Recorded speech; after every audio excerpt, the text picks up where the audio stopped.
वह भक्त कोने में बैठा हुआ था, स्वयं के स्वरूप को भूल के बैठा हुआ था, स्वयं की शक्ति को भूल कर बैठा हुआ था, स्वयं के सामर्थ्य को भूल कर बैठा हुआ था। सबने कहा कि उठो हनुमान, यह कार्य तुम ही कर सकते हो।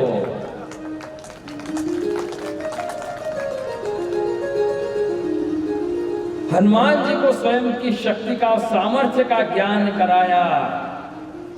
हनुमान जी ने कहा कौन सी बड़ी बात है, एक छलांग में हनुमान जी समुद्र लांग गए, भगवान श्री राम का मंगल संदेश दिया और वहां से माता जानकी का मंगल संदेश लेके आ गए। तो यह होता है स्वयं के स्वरूप का ज्ञान करना। इसलिए तो महाप्रभु श्री वल्लभ ने सूरदास जी को कहा कि जब सूरदास जी ने महाप्रभु श्री वल्लभ से कहा कि हो पतितन को टीको, मैं तो पतितों का टीका हूं, सबसे महापतित हूं, अधम हूं, पापी हूं, मौसम कौन कुटिल खल कामी। तो महाप्रभु श्री वल्लभ ने कहा कि अरे सूरदास, सूर होके घिघियाते क्यों हो, सूर होके घिघिया क्यों रहे हो, क्यों अपने आप को कोस रहे हो, क्यों अपने आप को प्रताड़ित कर रहे हो।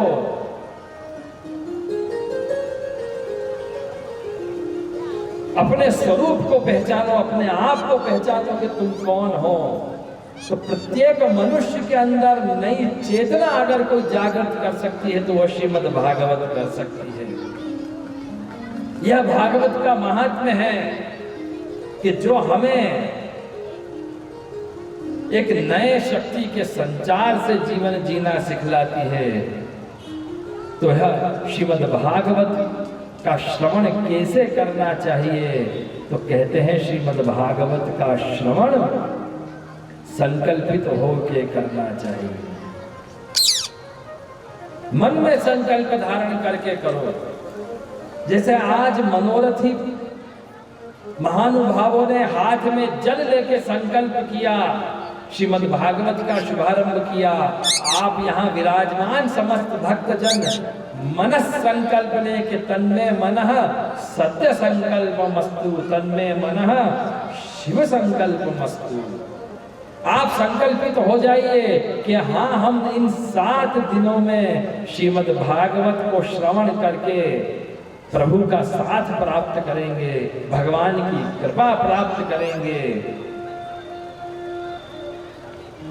मन से संकल्प धारण कीजिए, क्योंकि श्रीमद् भागवत का श्रवण जो संकल्प लेके करते हैं उनको धर्म, अर्थ, काम और मोक्ष और पंचम पुरुषार्थ भक्ति की प्राप्ति होती है। श्रीमद् भागवत 5 पुरुषार्थों की सिद्धि करवाती है। 5 पुरुषार्थ श्रीमद् भागवत से सिद्ध होते हैं। इसलिए श्रीमद् भागवत के महात्म्य में कहा गया है कि सदा सेव्या श्रीमद् भागवती कथा। श्रीमद् भागवत कथा का सदा सेवन करते रहना चाहिए, क्योंकि इसके अंदर जो सिद्धांत और चरित्र विराजमान हैं उनसे हमें धर्म की प्राप्ति होती है। इनके अंदर जो दिव्य चरित्र और शिक्षाएं विराजमान होती हैं उससे हमें अर्थ की प्राप्ति होती है। श्रीमद् भागवत के अंदर एक एक श्लोक बड़ा रहस्य का है, बड़े काम का है। अगर उन श्लोकों का पाठ किया जाए तो सभी मनोकामनाएं पूर्ण होती हैं। कृष्ण के दिव्य चरित्र का अगर हिंदी में भी आप नित्य पाठ करो तो आपकी सभी मनोकामनाएं पूर्ण होंगी। श्रीमद् भागवत को इसीलिए पंचम वेद कहा गया है। आज मनुष्य को चाहिए कि उसकी मनोकामनाएं पूर्ण हो।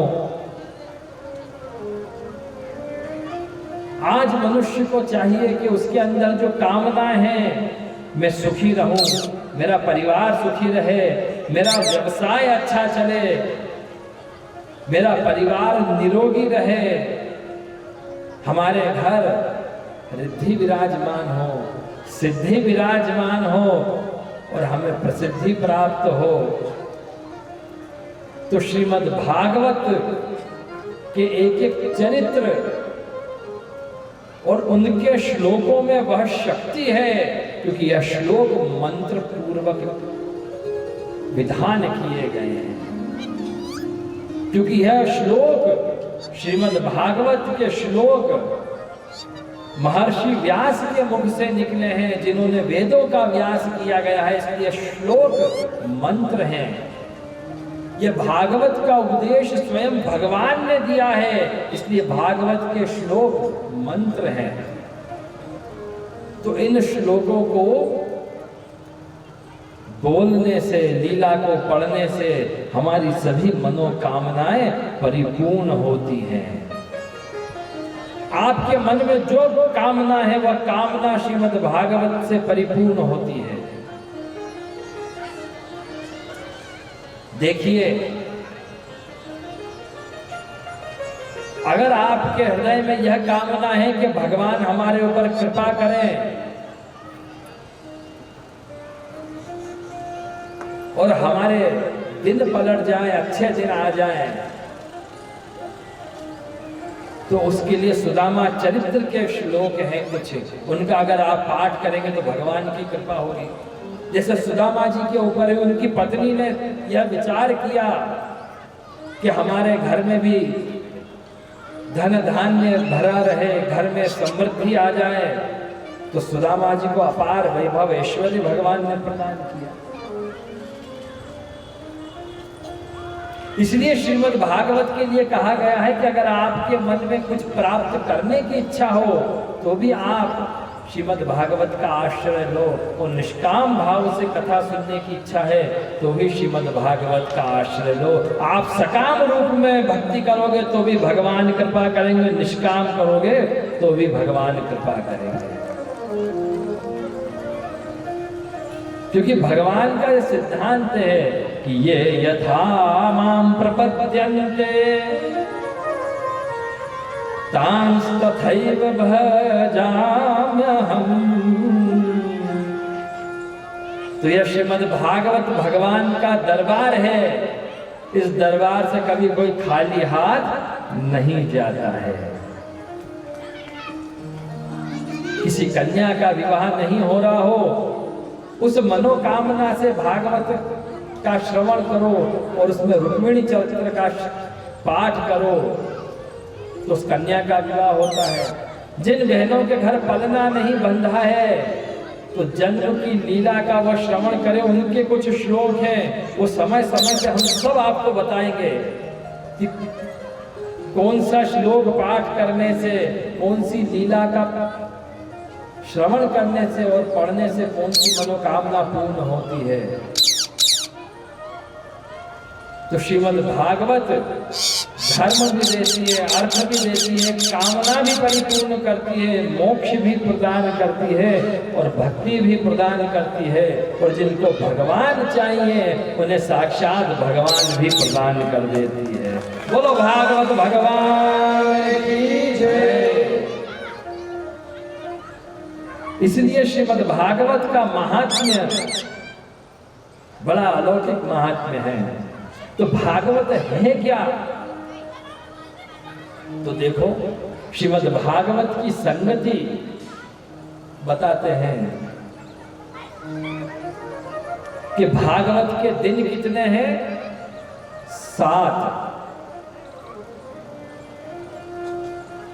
तो श्रीमद् भागवत जो है साक्षात भगवान का स्वरूप है। तेनेयं वाङ्मयी मूर्ति प्रत्यक्षावर्तते हरे। श्रीमद् भागवत जो है वो साक्षात भगवान की वाङ्मयी मूर्ति अर्थात वाणी का स्वरूप है। तो श्रीमद् भागवत में और भगवान श्री कृष्ण में कोई भेद नहीं है।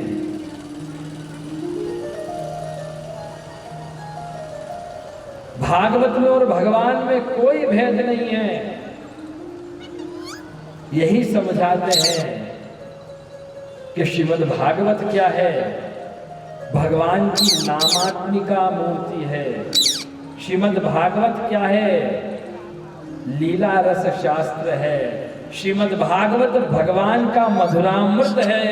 श्रीमद् भागवत भगवान का चरणामृत है। श्रीमद् भागवत भगवान का अधरामृत है। श्रीमद् भागवत भगवान का रसामृत है।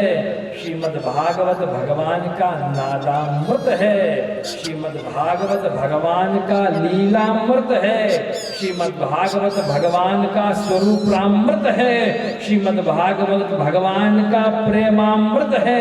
श्रीमद् भागवत भगवान का कृपामृत है। इस अमृत का जो पान कर लेते हैं उनके सब रोग दूर हो जाते हैं, भव रोग दूर हो जाते हैं, भव बाधाएं दूर हो जाती हैं। जीवन में से सभी प्रकार के कष्ट दूर हो जाते हैं। इसलिए कहा है कि सदा सेव्या श्रीमद् भागवती कथा। और यही समझाने के लिए बड़ा एक सुंदर उदाहरण है कि भागवत के कृष्ण जिन्होंने भक्तों का कष्ट दूर किया, वो कृष्ण कितने साल के हैं? जिन्होंने गोवर्धन धारण किया 7 साल के। तो भागवत के दिन कितने? 7। प्रभु के मंदिर के ऊपर ध्वजाएं कितनी चढ़ाई जाती हैं? 7। वार कितने आते हैं? 7। गिरिराज महाराज कितने कोस के? 7। गिरिराज महाराज की कितनी कोस की परिक्रमा? 7। शादी में फेरे कितने होते हैं? ऊपर के लोग कितने, नीचे के लोग कितने, और जन्म कितने? 7। तो 7 जन्म में, 7 जन्म में प्रभु का ही साथ प्राप्त हो, इसलिए 7 दिवसीय श्रीमद् भागवत की कथा है। बोलो भागवत भगवान की जय। तो इन 7 दिनों में प्रभु का साथ प्राप्त करना है। जैसे लौकिक संबंध में, शादी ब्याह में हम 7 फेरे लगाते हैं और कहते हैं कि इन 7 फेरों में 7 वचन दिए जाते हैं और वो 7 वचन 7 जन्म तक साथ रहते हैं। तो यह श्रीमद् भागवत का एक एक दिन भी भगवान के साथ साथ एक एक फेरा है। तो जिस दिन 7वां फेरा हो उस दिन समझ लेना चाहिए कि अब भगवान और हमारा संबंध हो गया। और जिस दिन आप इस प्रकार संबंध जोड़ लोगे उस दिन भगवान के ऊपर आपकी विजय हो जाएगी। और यही श्रीमद् भागवत सिखलाती है कि अगर तुमने अपना समर्पण प्रभु के आगे कर दिया तो प्रभु भी तुम्हें अपना समर्पण कर देंगे। अगर हमने अपनी छोटी सी सत्ता, जिसे हम कहते हैं जीव, कि हम मनुष्य, हमारी सत्ता कितनी, इतनी सी, जरा सी, उस छोटी सी सत्ता का, अहंता ममता रूपी सत्ता का समर्पण भगवान ने कर दिया तो भगवान जो त्रिलोकी की सत्ता को धारण किए हुए हैं वो हमारे आगे समर्पित हो जाएंगे कि अहम भक्त पराधीनो स्वतंत्र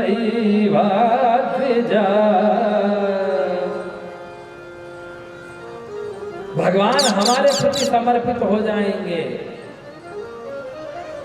फिर हम भगवान से आगे हो जाएंगे और भगवान हमसे पीछे हो जाएंगे। फिर भगवान हमारे नाम से जाने जाएंगे। फिर कोई केवल कृष्ण नहीं कहेगा, फिर लोग कहेंगे गोपी कृष्ण, अर्थात गोपी पहले आ जाएगी और कृष्ण बाद में आ जाएंगे। राधा कृष्ण, राधा पहले हो जाएगी और कृष्ण बाद में हो जाएंगे। नंद नंदन, यशोदा नंदन, देवकी नंदन, भक्त जन रंजन। तो श्रीमद् भागवत हमें यह सत्ता प्रदान करती है कि हम सर्वशक्तिमान प्रभु को भी अपने वश में कर लें। और यही तो श्रीमद् भागवत सिखलाना चाहती है कि तुम इतने शक्तिमान बनो, अपने अंदर इतना सामर्थ्य उत्पन्न कर लो कि जैसे भक्त प्रहलाद ने किया, उसने खंबे में से नरसिंह प्रकट कर दी। यह शक्ति अपने अंदर उत्पन्न करो कि अगर तुम चाहो कि भगवान का मुरली मनोहर स्वरूप हमको देखना है, हमें उस मुरली मनोहर मदन गोपाल की छवि का दर्शन करना है, उस गोपाल की यमुना तट के ऊपर कदम्ब के वृक्ष के नीचे विराजमान उस मुरली मनोहर की वेणु का नाद श्रवण करना है, तो उस निराकार भगवान को भी नराकार बन के वेणु का नाद करना पड़ेगा।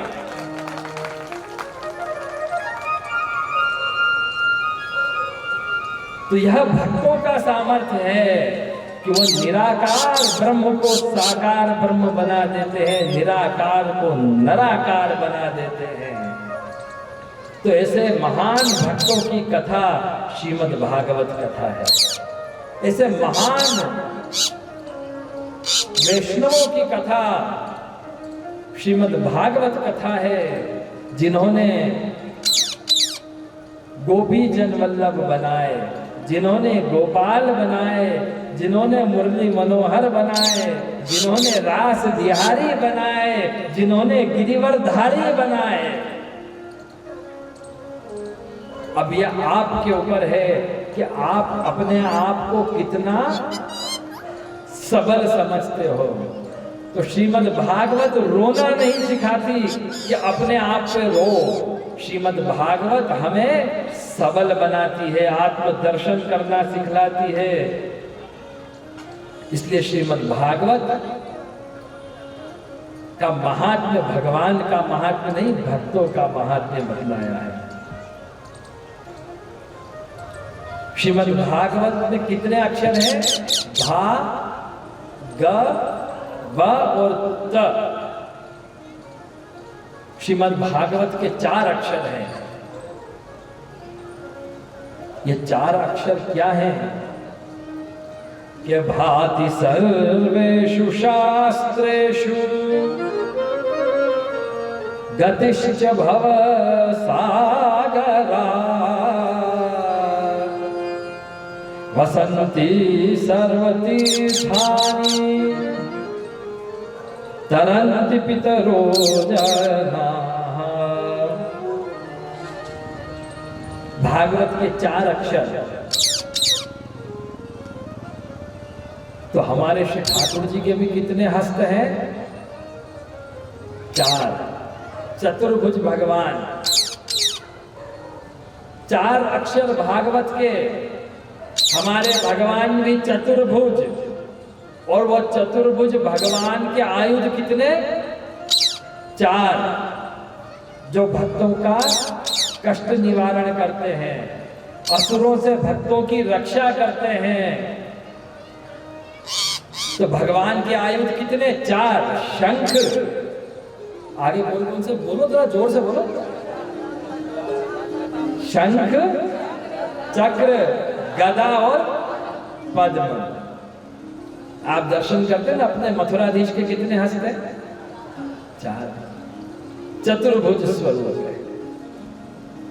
तो चतुर्भुज स्वरूप में चतुर्भुज हाथों में एक एक आयुध लिया हुआ है। तो भागवत के अक्षर भी 4, भगवान के हाथ भी 4, उन हाथों में आयुध भी 4।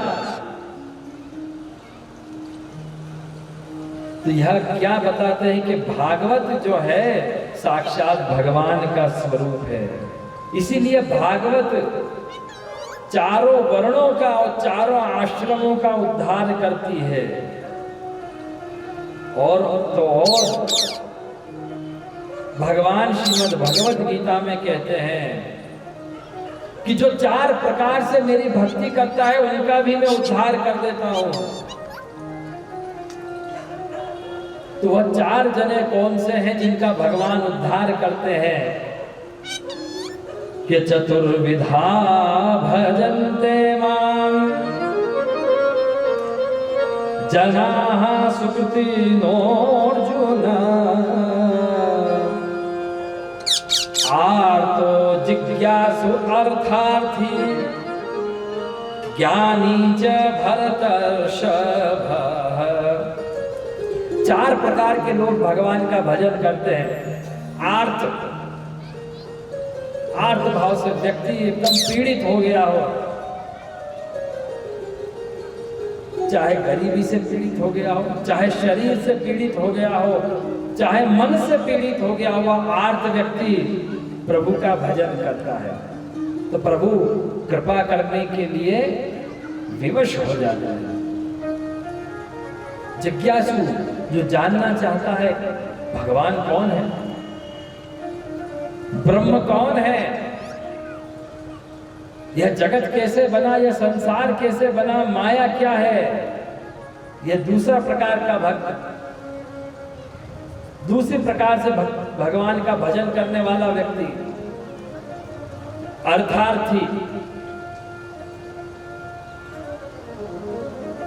अभी तो बताने की जरूरत नहीं है, तो सबको पता है। और ज्ञानी व्यक्ति। तो ये भागवत के 4 अक्षर भगवान के 4 हाथ हैं। भागवत के 4 अक्षर भगवान के 4 आयुध हैं जो सभी का कल्याण करते हैं। क्योंकि भगवान की कृपा की दृष्टि तो सबके ऊपर एक समान होती है। जभी तो उनको कृपानाथ कहा जाता है, जभी तो उनको दीनानाथ कहा जाता है, जभी तो भगवान को दीन बंधु कहा जाता है। तो ये भागवत के 4 अक्षर क्या हैं? के भाति सर्वेषु शास्त्रेषु, जिसकी आभा समस्त शास्त्रों में विराजमान है। तो भागवत के महात्म्य में वर्णित है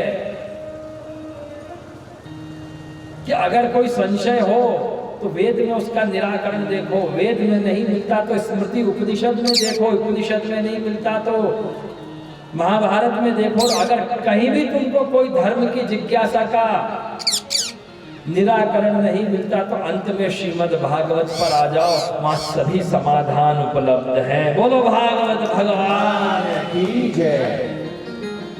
भाति सर्वेषु शास्त्रेषु, जिस प्रकार यह आदित्य, यह सूर्य, यह मार्तंड, ये प्रभाकर सबको प्रकाश देता है,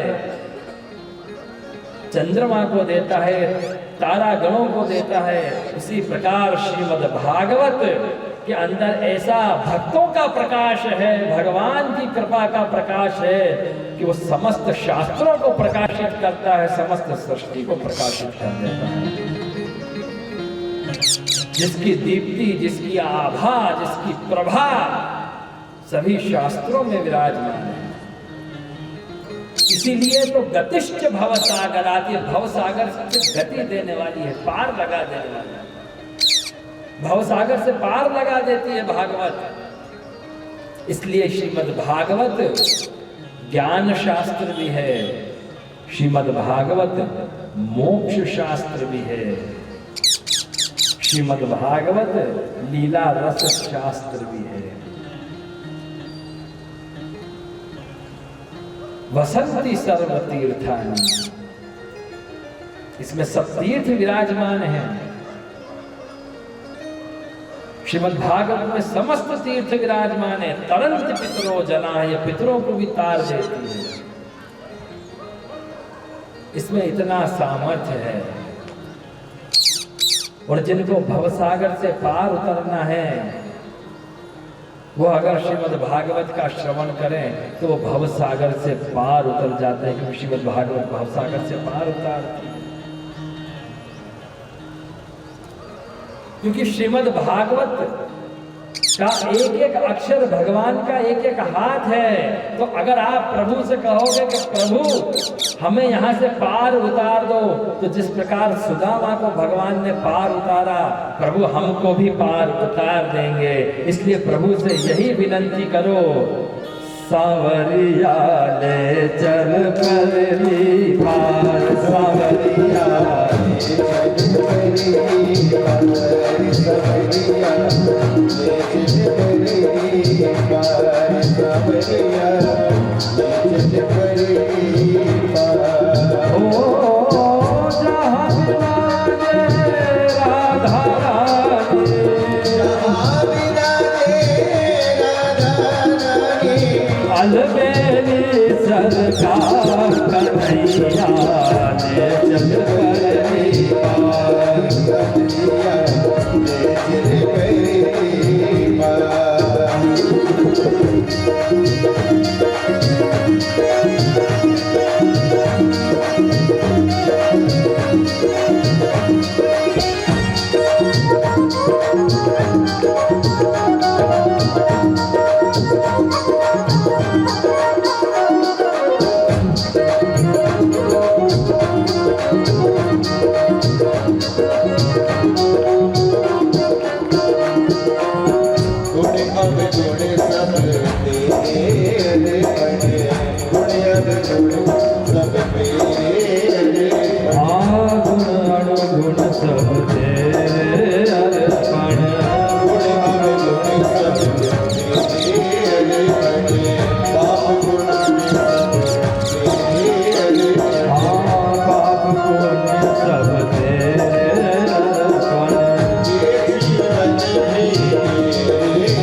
सावरिया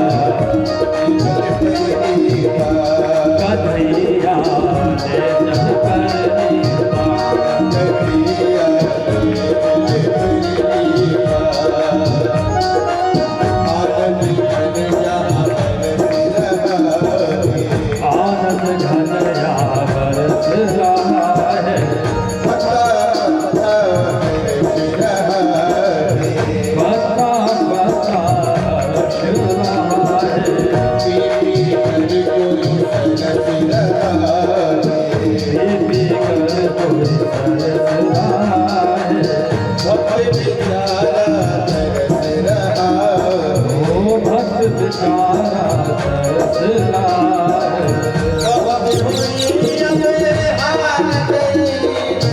बहुत हुई अब हार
कृष्ण कन्हैया भागवत भगवान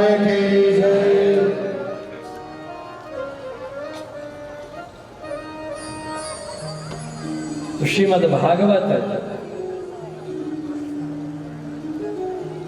का यह अलौकिक स्वरूप है कि श्रीमद् भागवत हमें एक ऐसा भाव, एक ऐसा स्वभाव प्रदान करती है कि हमारा जीवन का दृष्टिकोण बदल जाता है। श्रीमद् भागवत हमें स्वभाव पे विजय प्राप्त करना सिखलाती है और यही श्रीमद् भागवत का महात्म्य है और यही भगवान का महात्म्य है जिसका मंगलाचरण में वर्णन आता है।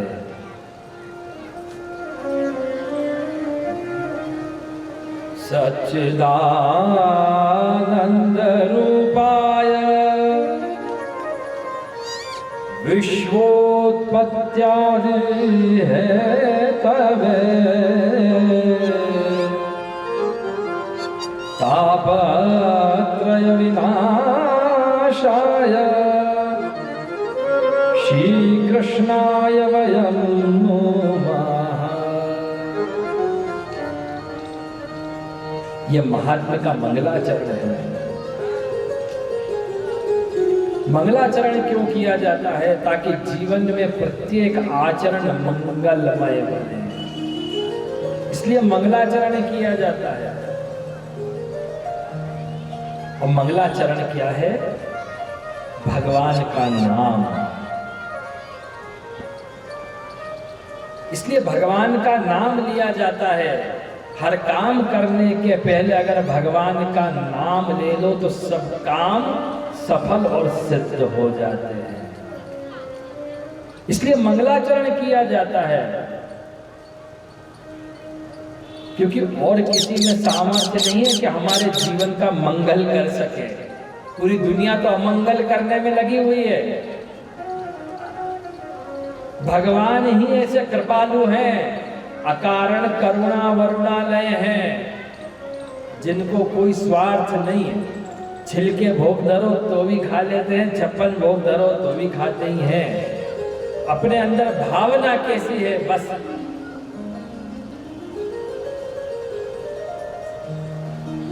जो भगवान को गालियां देते थे उनका भी भगवान ने उद्धार कर दिया, जो प्रेम करते थे उनका भी उद्धार कर दिया। इसलिए भगवान का नाम मंगल, भगवान का धाम मंगल, भगवान का प्रत्येक कार्य मंगल। और जो इस बात को समझ जाता है वो सुखी हो जाता है। इसलिए कहते हैं ना कि सुबह उठते से ही भगवान के चित्र का दर्शन करना चाहिए। मंगलमुखी सदा सुखी।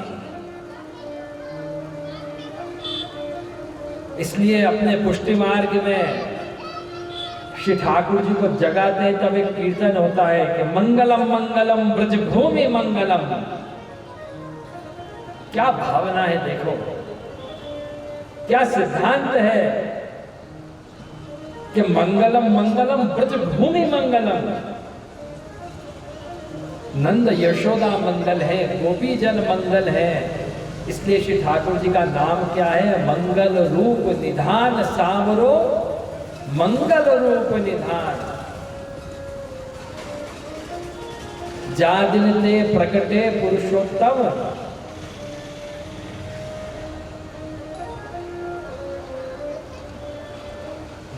जिस दिन से भगवान प्रकट हुए उस दिन से घर में कल्याण ही कल्याण होना प्रारंभ हो गया। दिन दिन होत कल्याण सावरो मंगल रूप निधान। तो क्या अलौकिक भावना महाप्रभु वल्लभाचार्य ने दी है। भागवत आपके घर में पधरा दी, भागवत की लीला आप वैष्णव जनों के घर में चरितार्थ कर दी, क्योंकि भागवत के ठाकुर ब्रजराज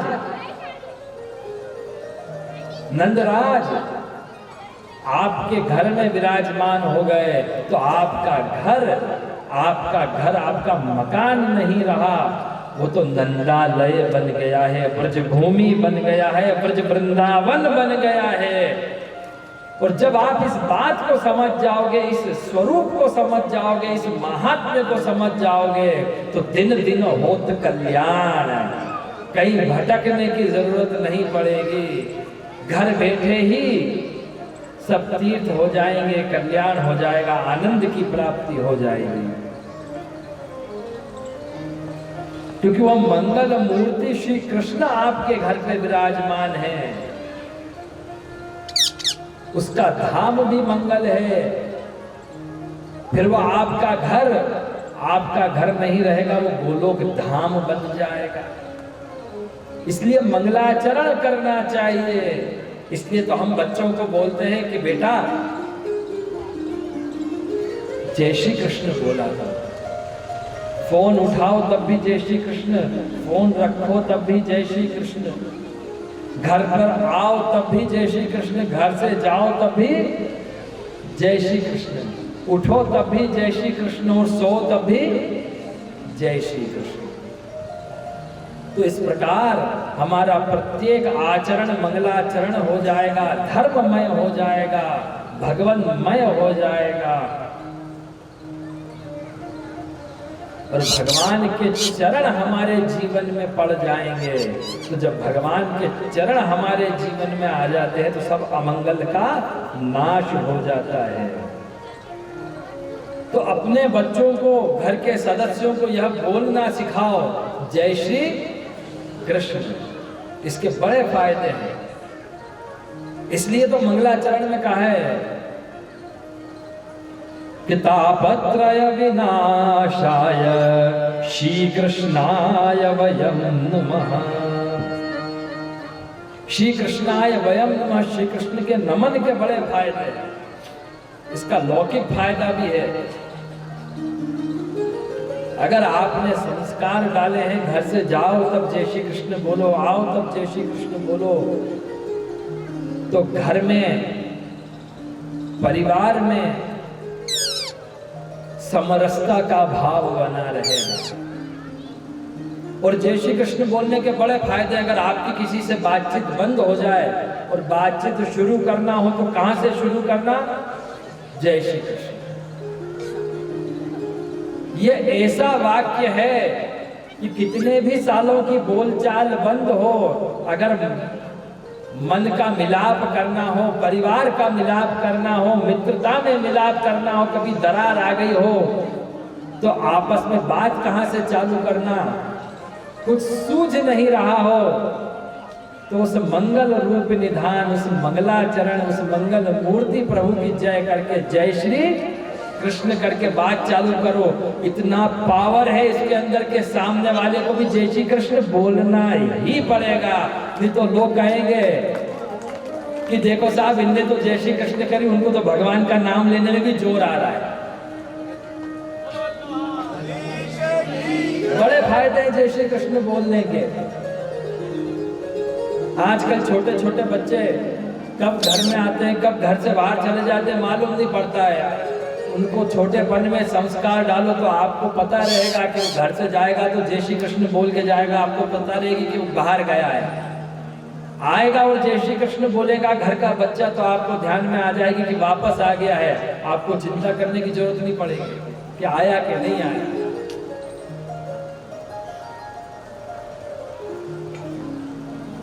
व्यवसाय में तो खटपट होती ही रहती है, कभी माल देरी से पहुंचता है तो कभी पेमेंट देरी से पहुंचता है। सामने वाला आग बबूला होके फोन लगाए और आप प्रेम से उसको बोलो जय श्री, तो आधा गुस्सा तो उसका वहीं ठंडा हो जाएगा। जहां आपने मधुरता से, क्योंकि भगवान का नाम भी बड़ा मधुर है, मंगल भी है और मधुर भी है। जहां आपने कहा भाई साहब जय श्री कृष्ण, जहां उसने सुना जय श्री कृष्ण, वहीं गर्म तवे के ऊपर ठंडा पानी पड़ा। तो भगवान के नाम के बड़े बड़े चमत्कार हैं। तो श्री कृष्ण का स्वभाव इस मंगलाचरण में वर्णित किया है और यह सिखाया गया है कि स्वयं को, स्वभाव को कैसे वश में रखना, क्योंकि मनुष्य सबको वश में करना चाहता है, सबको वश में करना सीखना चाहता है। उसके लिए टोने टोटके करता है, तंत्र मंत्र करता है, जादू टोने करता है, वशीकरण मंत्र खोजता है, दूसरे के ऊपर विजय प्राप्त करना चाहता है, स्वयं के ऊपर नहीं करना चाहता। सबके स्वभाव अलग अलग है। तो पहले अपने स्वभाव को वश में करना सीखना चाहिए। सबके स्वभाव अलग है। हिमालय का स्वभाव है ठंडक देना, औषधि का स्वभाव है निरोग काया देना, अग्नि का स्वभाव है गर्मी देना, वृक्ष का स्वभाव है छांव देना और फल देना, भगवान का स्वभाव है सबके दुख दर्द दूर करना और वैष्णव का स्वभाव है सदा सबको प्रसन्न रखना, मन वचन कर्म से कभी किसी को पीड़ा नहीं पहुंचाना। और यही स्वभाव के ऊपर विजय प्राप्त कैसे हो, बड़ा जटिल प्रश्न है, क्योंकि हम 1 मिनट में आंख बबूला हो जाते हैं। कल ही फेसबुक के ऊपर देखा कि किसी एक व्यक्ति ने किसी के घर के आगे गाड़ी खड़ी कर दी, जोधपुर की घटना है। और घर वालों ने कहा कि भैया गाड़ी आगे कर लो, घर के सामने से हटा लो, रास्ता रुक रहा है। उस व्यक्ति ने निकाली पिस्तौल और दंड से गोली दे दी। तो स्वभाव के ऊपर विजय प्राप्त करना बड़ा कठिन काम है। तो महाप्रभु श्री वल्लभ समझाते हैं कि अगर स्वभाव पर विजय प्राप्त करना है तो स्वभाव विजयो भवेत् वदति वल्लभ श्री हरे। तो महाप्रभु वल्लभ क्या कहते हैं, अगर स्वयं के स्वभाव पर विजय प्राप्त करना हो तो क्या करना, नमामि यमुनामहं सकल सिद्धि है तुम मुदा।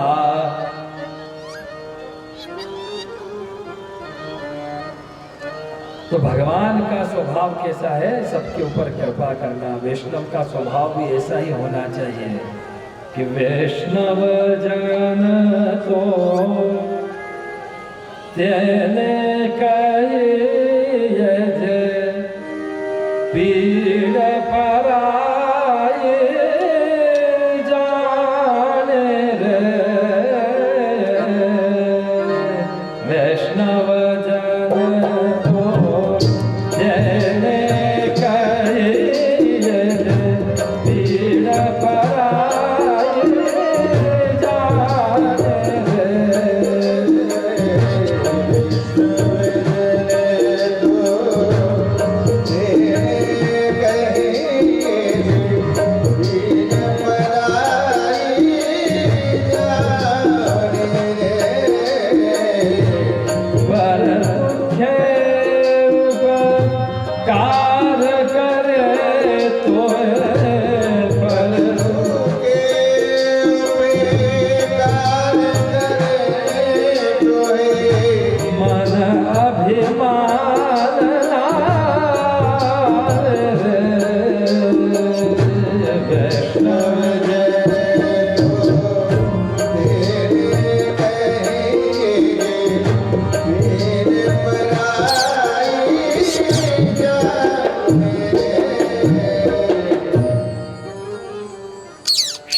भागवत मनुष्य बनना सिखलाती है, श्रीमद् भागवत वैष्णव बनना सिखलाती है। इसलिए मंगलाचरण में कहा है कि तापत्रय विनाशाय श्री कृष्णाय वयं नमः।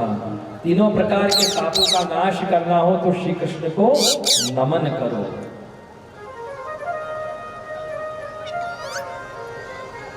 प्रभु के चरणारविंद पकड़ लो। और यही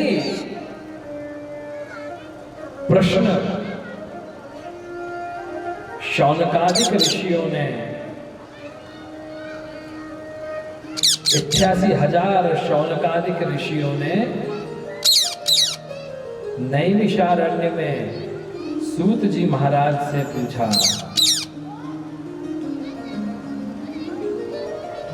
कि किस प्रकार हम अपने ऊपर विजय प्राप्त करें,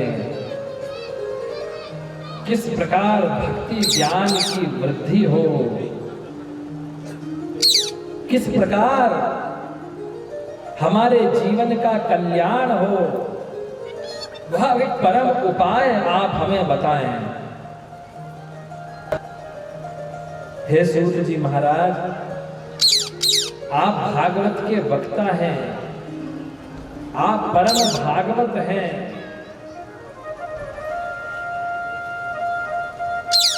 आप ऐसा उपाय हमें बताइए जिससे हमारे अंदर भक्ति की वृद्धि हो, भगवान के प्रति हमारे ज्ञान की अभिवृद्धि हो, और जो कल्याण से कल्याणकारी कथा हो वह हमें सुनाइए। तो जब यह 88,000 शौनकादिक ऋषियों ने जब यह प्रश्न किया तो सूत जी महाराज कहते हैं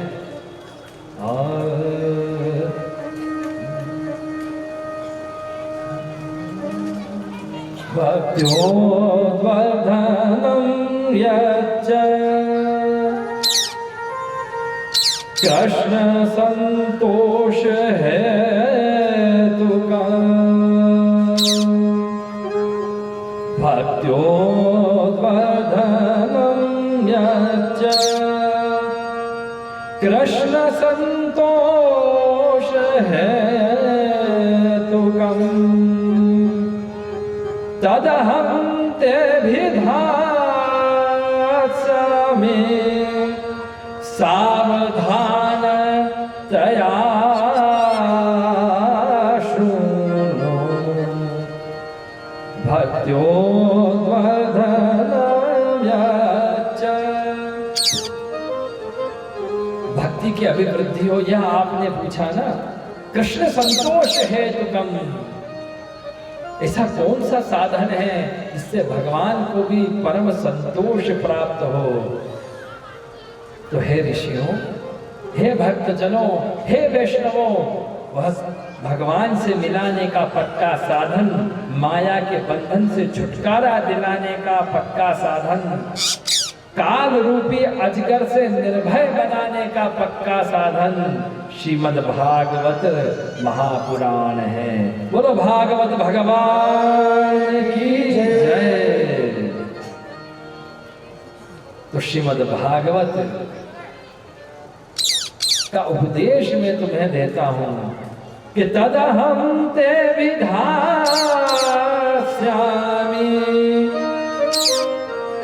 सावधानतया शृणु। सावधानी से सुनना, क्योंकि अगर तुमने मन को चंचल रख के सुना तो यह भागवत का अमृत तुम्हें प्राप्त नहीं हो पाएगा। क्योंकि यह भागवत का अमृत बड़ा दुर्लभ है।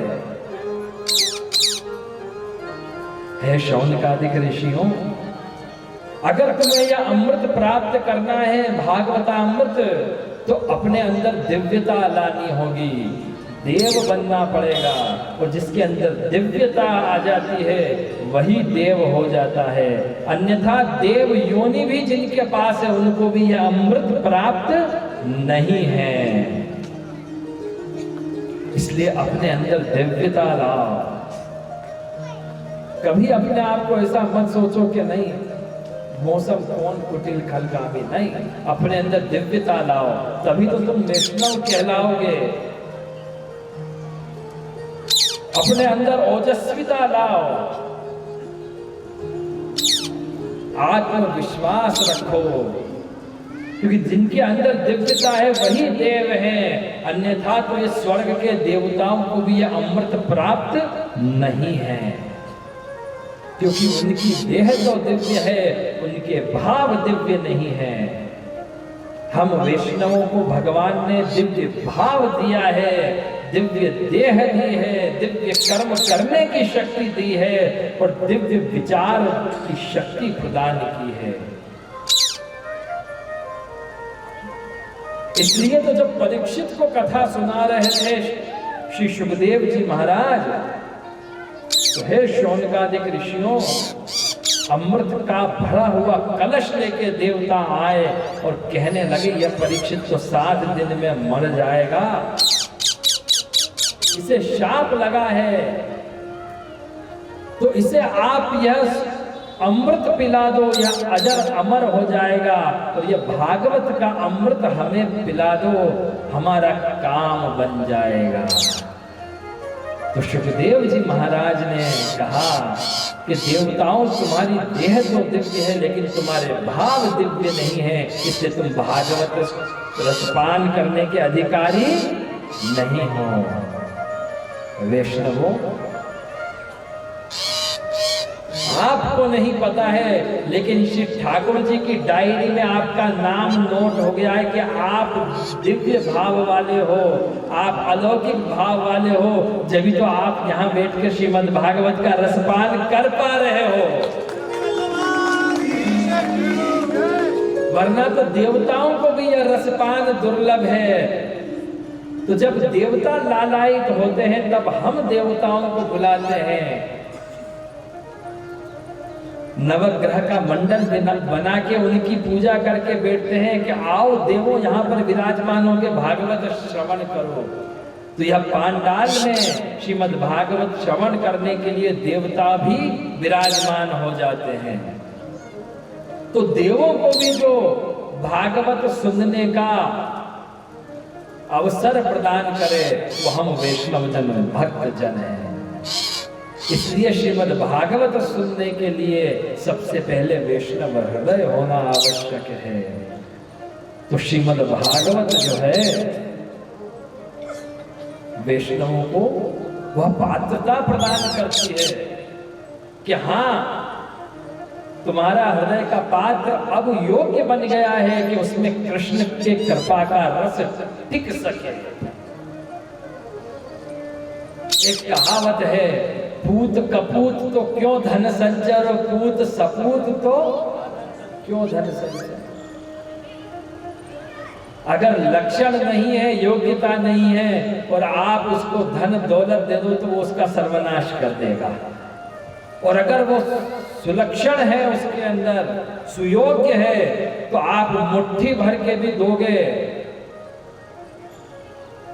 तो भंडार भर देगा। तो श्रीमद् भागवत है योग्यता प्रदान करती है कि अगर कण भर भी तुम्हारे पास हो तो उसको मन भर तुम बना सकते हो। इसलिए स्वर्ग के अमृत को पीछे छोड़ दिया श्रीमद् भागवत ने, क्योंकि स्वर्ग का अमृत जो एक बार पी लेता है वो तो परेशान हो जाता है। स्वर्ग का अमृत जिसने एक बार पी लिया वो दुखी हो जाता है, क्योंकि स्वर्ग का अमृत केवल श्रवण मधुर है, लेकिन भागवत अमृत जो है, भागवत रसामृत जो है वो श्रवण मधुर भी है और श्रवण मंगल भी है। इसलिए गोपियों ने क्या कहा कि तव कथामृतम तप्त जीवनम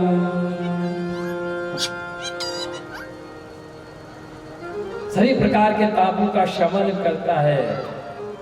श्रवण मंगलम, श्रवण मंगल भी है। एक बात बताओ, अगर स्वर्ग का अमृत किसी को पिला दो तो उस बेचारे की उससे बड़ी दुर्गति क्या होगी? क्योंकि जिस पत्नी को वो प्रेम करता है वो पत्नी उसको छोड़ के चली जाएगी, वो जिंदा रहेगा। जिन बच्चों से वह प्रेम करता है वो बच्चे अपनी अपनी उम्र लेके गोविंदाय नमो नमः, लेकिन वो व्यक्ति जिंदा रहेगा क्योंकि उसने अमृत पिया है। थोड़े दिन तक तो अमृत बड़ा मीठा लगेगा, फिर बाद में ऐसा कड़वा लगना चालू होगा कि जीवन नरक से भी बदतर हो जाएगा। इच्छा मृत्यु जैसा अजर अमर वरदान भीष्म पितामह ने प्राप्त किया तो पूरा परिवार कुटुंब उनके सामने लड़ा, मरा। तो चाणक्य उपदेश देता है, अर्थशास्त्र के विद्वान आचार्य चाणक्य, नीति शास्त्र के विद्वान आचार्य चाणक्य, राजनीति के विद्वान आचार्य चाणक्य उपदेश करते हैं कि कभी मन में स्वर्ग देखने की इच्छा हो तो अपने कर्मों को ऐसा सत्कर्ममय बना लेना, अपने जीवन को सद्धर्ममय बना लेना कि इसी जीवन में स्वर्ग प्राप्त हो जाए। तो स्वर्ग क्या है? तो आचार्य चाणक्य कहते हैं कि यस्य पुत्रो वशीभूतो भार्या छन्दानुगामिनी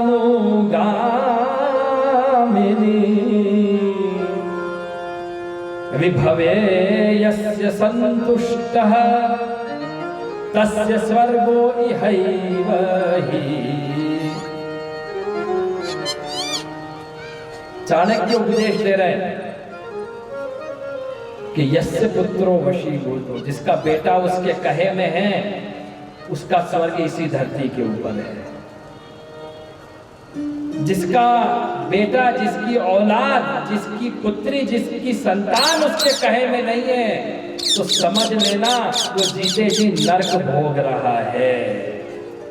इसलिए चाणक्य ने पहला सूत्र समझा दिया कि स्वर्ग का सुख प्राप्त करने की इच्छा है तो अपने बच्चों को संस्कारित करो, तो तुम्हें स्वर्ग यहीं प्राप्त हो जाएगा, कहीं जाने की जरूरत नहीं है। वरना वो ऐसे कर्म करेंगे, ऐसे कांड करेंगे कि तुम्हारा जीवन दुख में भर जाएगा। और अगर दूसरा तुम्हें स्वर्ग का सुख प्राप्त करना है तो चाणक्य क्या कहते हैं? भार्या छन्दानुगामिनी,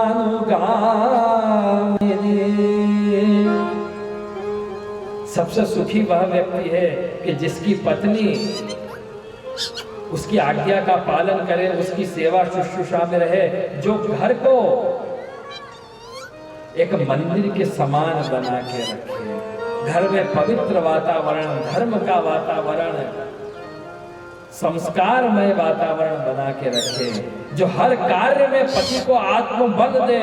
जब पति निराश हो तो उसे एक शक्ति का संचार प्रदान करे, अपने वाक्यों के द्वारा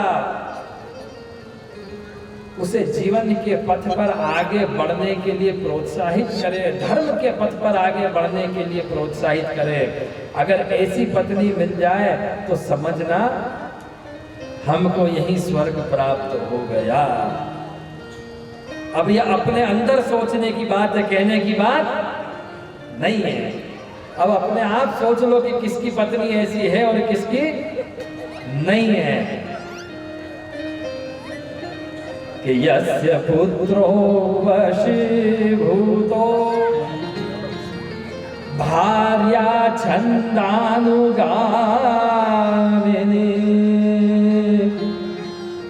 विभवे यस्य सन्तुष्टः, जिसके भाई बंधु उससे प्रेम करने वाले हों, भाइयों में, परिवार में एकता हो, मित्रता हो, तो समझना स्वर्ग यही है। वरना तो रोज की महाभारत होगी।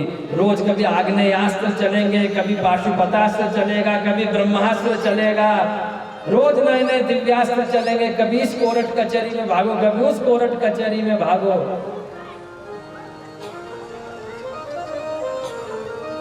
जीवन चक्कर लगाते लगाते ही पूरा हो जाएगा। इसलिए चाणक्य क्या कहते हैं, जैसे भगवान श्री कृष्ण ने धृतराष्ट्र को कहा था कि नरेश, हे राजन, अपने कुल को एकत्रित करो, अपने भतीजों में, अपने पुत्रों में, अपने कुल में एकता लाओ। वही सूत्र चाणक्य बतलाते हैं कि विभवे यस्य संतुष्टः तस्य स्वर्गो इहैव हि। उसका स्वर्ग यहीं पर है, उसे फिर किसी और लोक में जाने की आवश्यकता नहीं है। और यही बताने के लिए एक बड़ा सुंदर उदाहरण देते हैं। नारद जी का और भक्ति का संवाद आता है।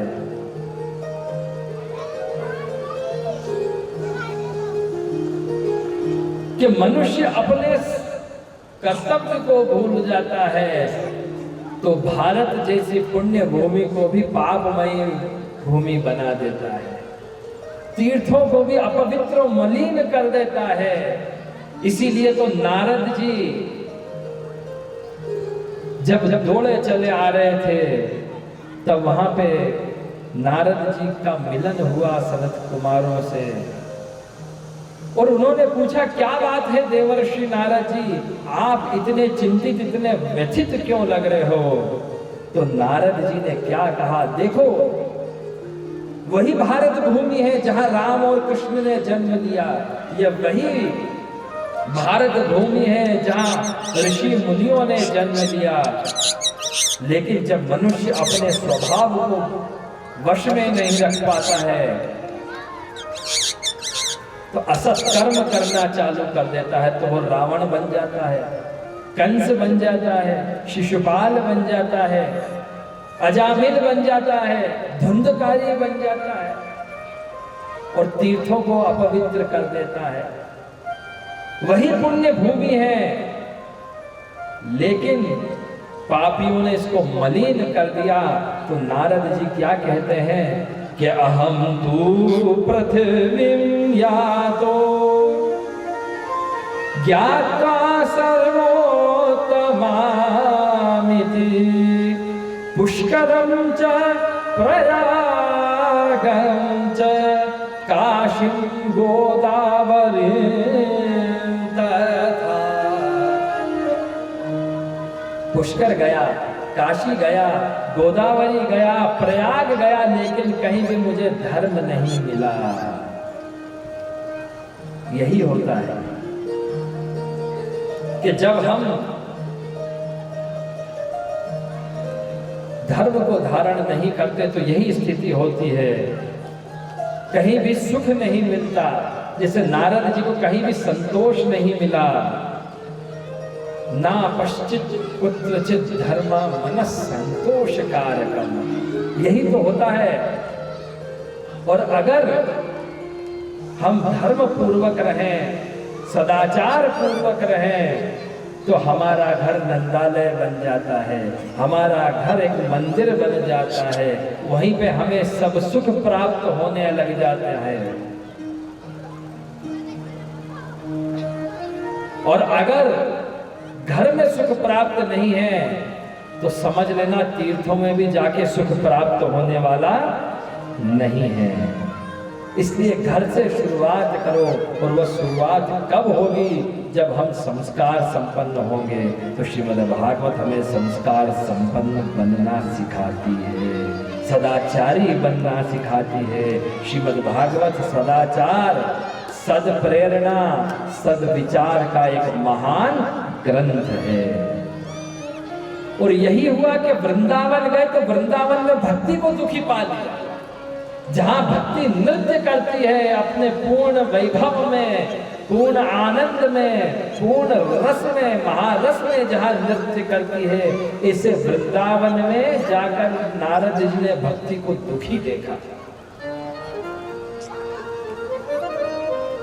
तो जब दुखी देखा तो पूछा कि देवी आप कौन है, क्यों रुदन कर रही हो? क्योंकि आप कोई लौकिक स्त्री नहीं हो, अपार ऐश्वर्य है आपका, आपके श्रीअंग में से तेज पुंज निकल रहा है, इतनी दासियां आपकी सेवा में खड़ी हैं, इतना श्रृंगार आपने धारण कर रखा है, आप दुखी क्यों हैं?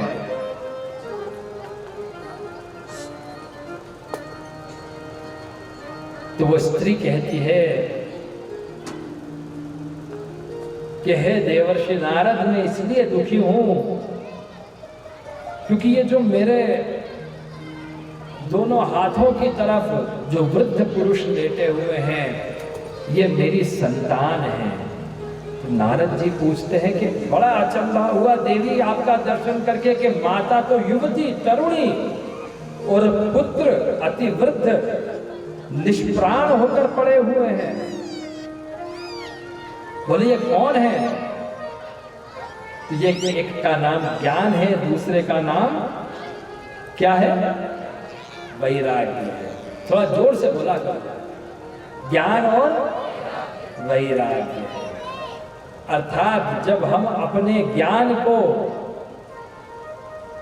समाज के कल्याण में नहीं लगाते हैं, सृष्टि के कल्याण में नहीं लगाते हैं, तो वो ज्ञान वृद्ध हो जाता है, वह ज्ञान पंगु बन जाता है, उसमें से प्राण निकल जाते हैं। जब हम भोग विलासिता में डूब जाते हैं और अपने कर्तव्य को भूल जाते हैं,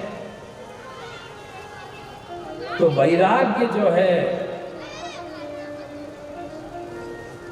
वो असहाय हो जाता है, और जब वह असहाय हो जाता है तो भक्ति को कष्ट होने लगता है। नारद जी ने पूछा तो आप कौन है देवी?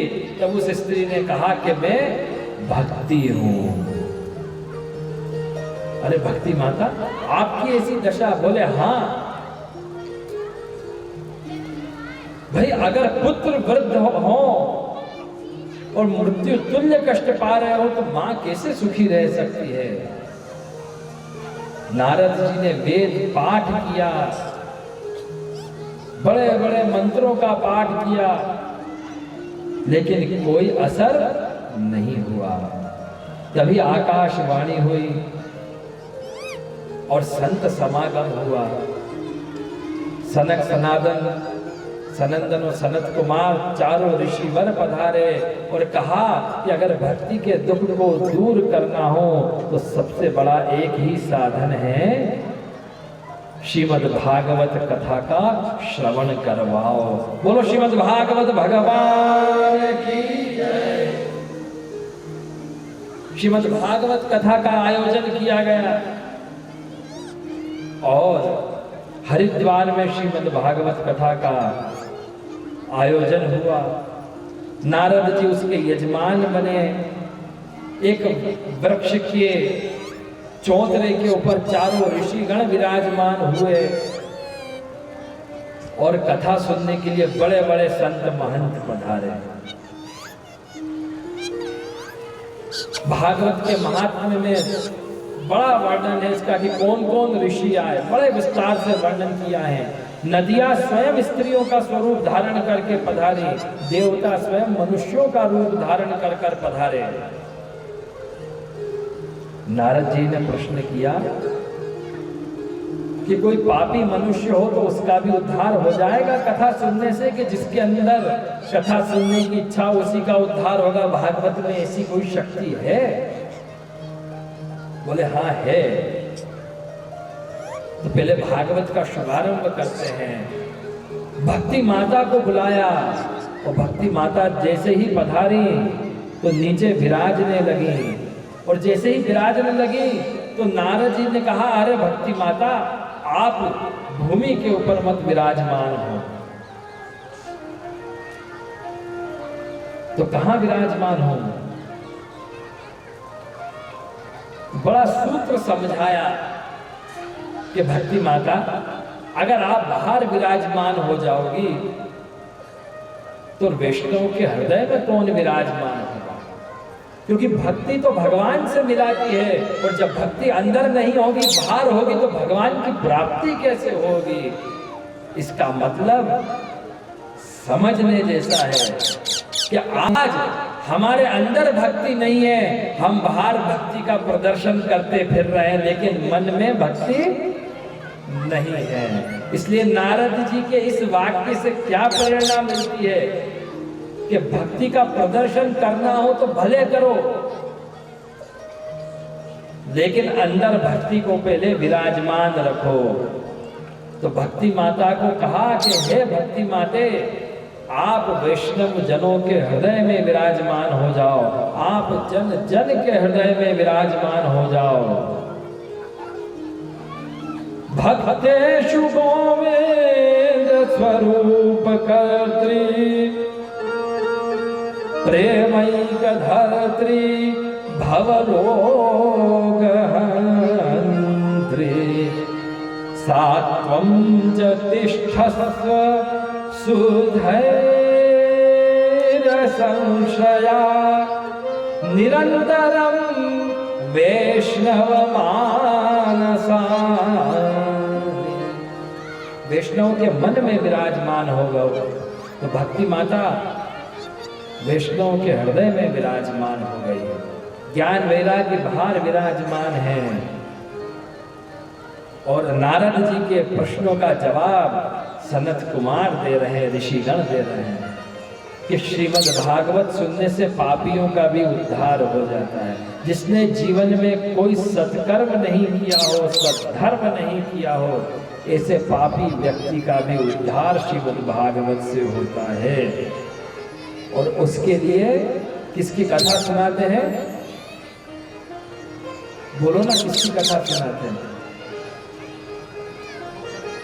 धुंधकारी की कथा सुनाते। एक बार जोरदार ताली।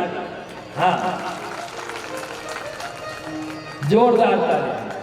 क्योंकि ज्ञान वही है जो समय पे याद आ जाए। अगर समय पे याद नहीं आया तो उस ज्ञान का कोई फायदा नहीं।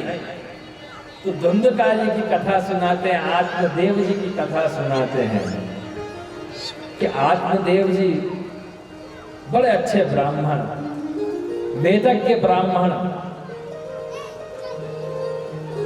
धर्म कर्म करने वाले ब्राह्मण, भगवान की सेवा पाठ पूजा करने वाले ब्राह्मण।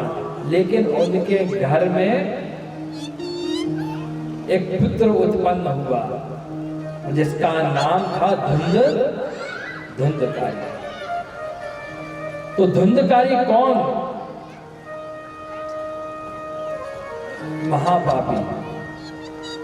महापापी निकला वो पुत्र धुंधकारी। उसकी माता का नाम धुंधली। और आत्मदेव जी बड़े ज्ञानी, लेकिन धुंधकारी उतना ही अज्ञानी।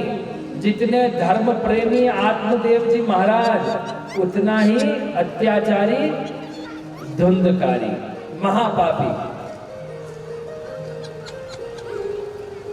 न धर्म कर्म करे, न भगवान की सेवा करे, न श्री ठाकुर जी की सेवा करे, न कोई पूजा पाठ करे।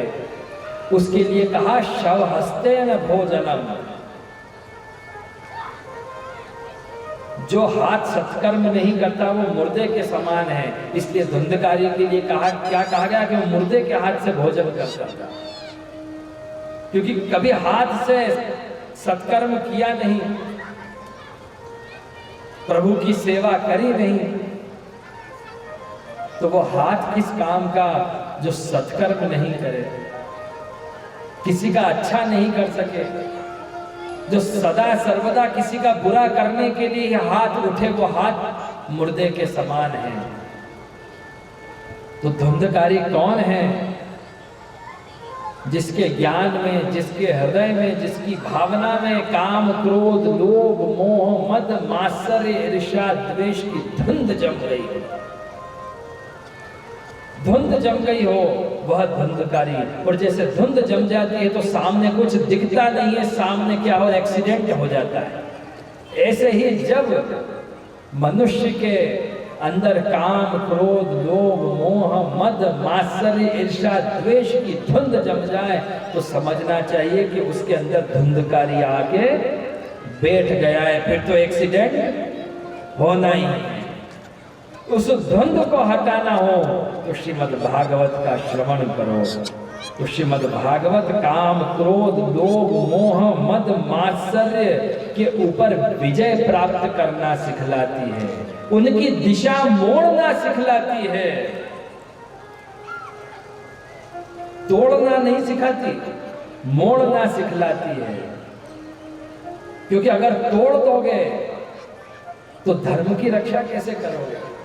वहां तो क्रोध भी आवश्यक है, वहां तो क्रोध भी आवश्यक है। अगर क्रोध को छोड़ दिया तो राष्ट्र की रक्षा कैसे करोगे, धर्म की रक्षा कैसे करोगे? इसलिए काम, क्रोध, लोभ, मोह की दिशा बदलना हो तो श्रीमद् भागवत का श्रवण करो। श्रीमद् भागवत उनकी दिशा बदल देती है।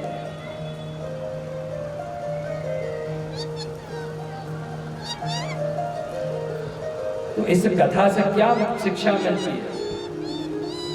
इस कथा से यह शिक्षा मिलती है कि घर में कोई धुंधकारी पैदा नहीं हो, इसलिए अकेले मंदिर मत जाओ, घर के बच्चों को भी मंदिर लेके जाओ। केवल खुद ही भजन पाठ करते रहोगे और उनसे कहोगे दूर हटो, दूर हटो, पूजा की जगह यहां मत आओ, तो एक दिन ऐसा आएगा कि तुम्हारे पूजा की सामग्री को पोटला बांध के गोविंदाय नमो नमः कर देगा। उसके दिल में ये बैठ जाएगा कि इसी कारण से मुझे घर में दादा दादी ने प्रेम नहीं दिया, माता पिता ने मुझे दूर हटाया। यही तो होता है कि बच्चा पूजा के लिए आता है, बच्चा सेवा के लिए आता है, तो हम क्या कहते हैं, दूर हटो, दूर हटो, दूर हटो, अपरछ छू जाएगी। वो समझता क्या हुआ आ गया, कुछ पता ही नहीं पड़ती उसको। और फिर बड़ा हो के क्या करता है, पोटली बांध के।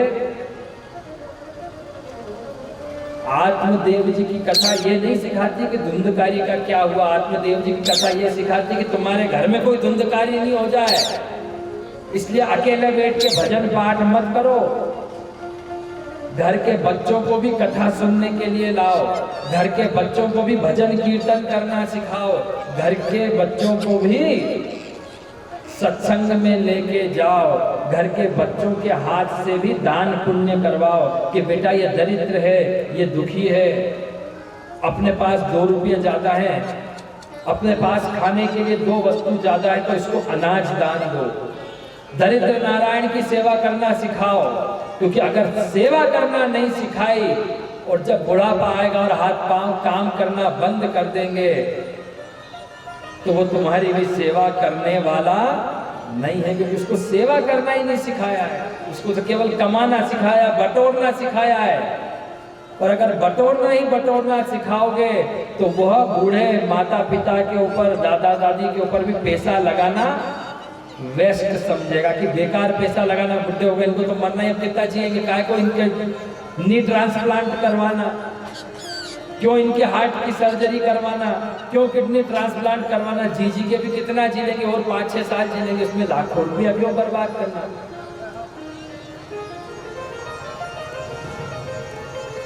कभी खाने का मन होगा तो कह देंगे इतने साल खाया पिया ही है। तो धर्म की आवश्यकता, सत्संग की आवश्यकता, कथा की आवश्यकता इसलिए भी है कि वृद्धावस्था में कभी दुर्गति नहीं हो जाए। अगर पिता को अपने पुत्र को खुद की सेवा करना सिखलाना है तो उस पिता को परम पिता की सेवा करना भी सिखाना पड़ेगा, क्योंकि अगर परम पिता की सेवा करना नहीं सिखाई तो बच्चा अपने पिता की भी सेवा नहीं करेगा।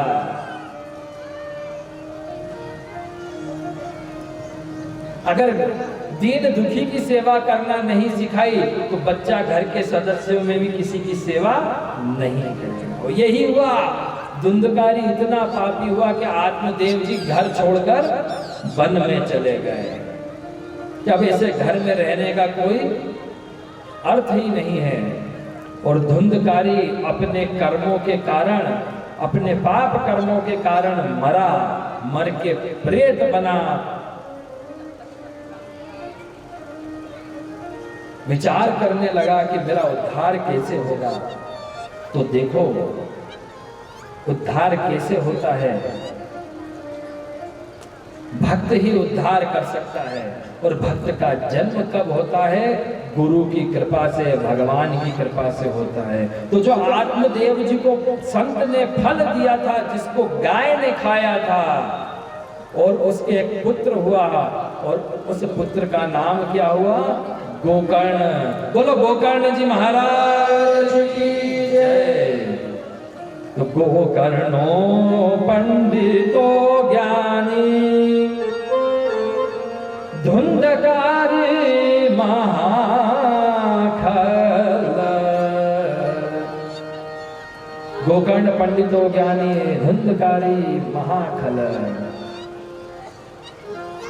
गोकर्ण ने कहा कि अरे धुंधकारी तुम प्रेत बने, कैसे प्रेत बने? देखो शिक्षा की बात है। आप लोग शायद थक गए होंगे सुबह से चल रहे, कि नहीं थके? नहीं थके ना? तो थोड़ी 10 मिनट कथा और चलाते हैं।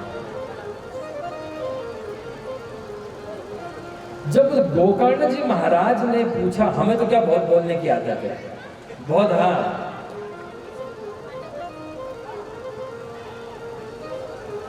शुरू से गुरु है तो गुरु को तो बोलने की आदत होती है, शिष्यों को सुनने की आदत होनी चाहिए। तो गोकर्ण जी महाराज ने धुंधकारी से पूछा कि भाई धुंधकारी, तुम तो आत्मदेव जी की संतान है, तुम प्रेत कैसे बने? तो धुंधकारी क्या कहता है कि अहम भ्राता त्वदीयोऽस्मि। जिस प्रेत से पूछा तो वो प्रेत क्या कहता है कि अहम भ्राता त्वदीयोऽस्मि धुंधकारेत नामतः स्वकीयेनैव दोषेण ब्रह्मत्वं नाशितं मया। स्वकीयेनैव दोषेण, मैं अपने ही दोषों से इस प्रेत योनि को प्राप्त हुआ हूं। कैसी गजब की बात बोली, क्या शिक्षा देती है ये श्लोक क्या शिक्षा देता है कि व्यक्ति कभी किसी के किए प्रेत नहीं बनता है, व्यक्ति कभी किसी के किए दुर्गति को प्राप्त नहीं होता है। धुंधकारी क्या कहता है कि मैंने खुद ने ही ऐसे कर्म किए कि मरने के बाद मुझे प्रेत बनना पड़ा। सोचो, अगर सत्कर्म करता तो प्रेत बनना पड़ता? नहीं बनना पड़ता। सद्धर्म करता तो प्रेत बनना पड़ता? नहीं बनना पड़ता। रूप रस गंध शब्द स्पर्श, इन पांचों के अंदर उलझ के वह प्रेत बना। यह रूप रस गंध शब्द स्पर्श, इन्हीं को श्रीमद् भागवत में 5 गणिकाएं कहा गया है कि जिसमें वो उलझ गया था धुंधकारी, उनके माया जाल में। आपने कभी सोचा है? जरा ध्यान से सोचना, विचार करना। क्या आपने कभी सोचा है कि भगत सिंह की आत्मा ने कभी किसी को परेशान किया? शहीद भगत सिंह की आत्मा को किसी ने परेशान किया?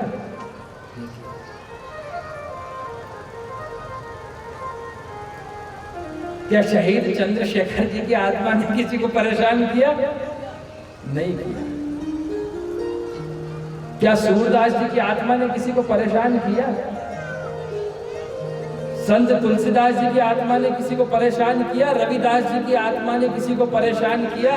कबीर की आत्मा ने किसी को परेशान किया? इतने शहीद हुए अपने भारतवर्ष में कि जिनके कारण धर्म आज टिका हुआ है। इसे स्वतंत्रता सेनानियों की किसी भी एक की भी आत्मा ने किसी को परेशान किया नहीं किया। इतने संत महंत हुए हैं अपने यहां पर, जिनका न किसी ने कभी श्राद्ध किया होगा, न तर्पण किया होगा, फिर भी उनकी आत्मा ने किसी को परेशान किया नहीं किया। क्यों नहीं किया? क्योंकि उनके कर्म ऐसे थे कि वो खुद ही तर गए, उनको किसी के पानी पिलाने की जरूरत की आवश्यकता ही नहीं पड़ी कि बाद में कोई पानी पिलाएगा, कोई पिंड देगा तो हमारा उद्धार होगा। वो खुद ही इतने सामर्थ्यवान थे कि उनके कर्म इतने थे अच्छे कि वो खुद ही तर गए, वो बाद में रोना रखा ही नहीं उन्होंने किसी के लिए। तो कर्म ऐसे करो कि अपने बेटे बेटियों को, पोते पोतियों को कोई ये नहीं कहे कि तुमको पितृदोष लग गया है। किसी को यह कहने की जरूरत नहीं पड़े कि तुम्हें पितृदोष लग गया है, तुम्हारे पितर तुम्हें परेशान कर रहे हैं। और अगर कोई यह कह दे कि तुम्हारे पितर तुम्हें परेशान कर ले, तो समझ लेना कि वो धुंधकारी ही हुए होंगे, जिन्होंने जीवन में कोई सत्कर्म नहीं किया होगा। वहीं से शिक्षा लेना चालू कर देना कि तुम्हें क्या करना है। ऐसा नहीं हो कि मरने के बाद तुम किसी को हैरान करो। तो धुंधकारी की कथा क्या सिखलाती है?